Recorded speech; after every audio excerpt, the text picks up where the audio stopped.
বন্ধুরা, আজকের আমাদের সর্ষে বাটা দিয়ে রুই মাছের ঝাল হবে। দেখতেই পাচ্ছেন, প্রথমে মাছটাকে ভেজে নিচ্ছি।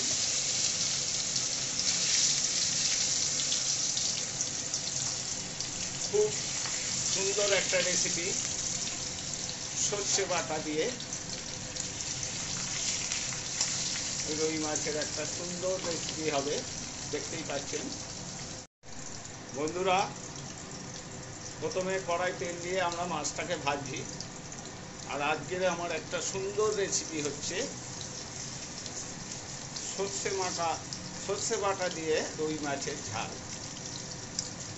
দেখতেই পাচ্ছেন মাছটা ভাজা হয়েই এসছে। বন্ধুরা দেখতেই পাচ্ছেন মাছটা আমাদের ভাজা হয়ে গেছে।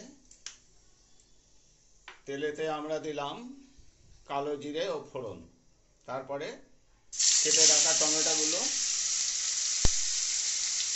একটু আদা বাটা, দেখতে পাচ্ছেন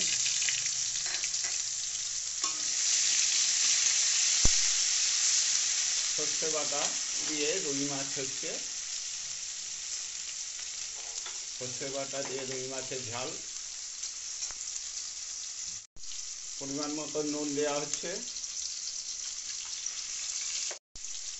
পরিমাণ মতন হলুদ দেওয়া হচ্ছে, ওর সাথে দেওয়া হচ্ছে কাশ্মীরি লঙ্কা গুঁড়ো পরিমাণ মতন। দেখতেই পাচ্ছেন কত সুন্দর একটা কালার চলে আসছে। দেখতেই পাচ্ছেন সর্ষে বেটে রাখা সর্ষেটা সবসময় মাথায় রাখবেন, ছেঁকে দেবেন একটু, তাতে শরীরে কোনো অসুবিধা হবে না।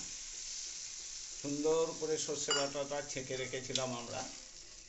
দেখছেন কত সুন্দর একটা কালার চলে এসছে। খুব সুন্দর রেসিপি, আপনারা ঘরে বসেই করবেন। এরপর ভেজে রাখা মাছগুলো আমরা আস্তে আস্তে ঝোলের মধ্যে দিয়ে দিচ্ছি।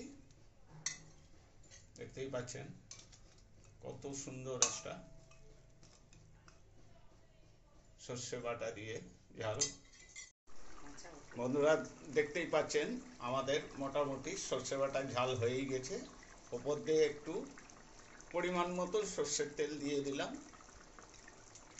তারপরে কেটে রাখা ধনে পাতাগুলো ওপর দিয়ে আস্তে আস্তে ছড়িয়ে দিলাম। মোটামুটি সর্ষে বাটার ঝাল হয়েই গেছে।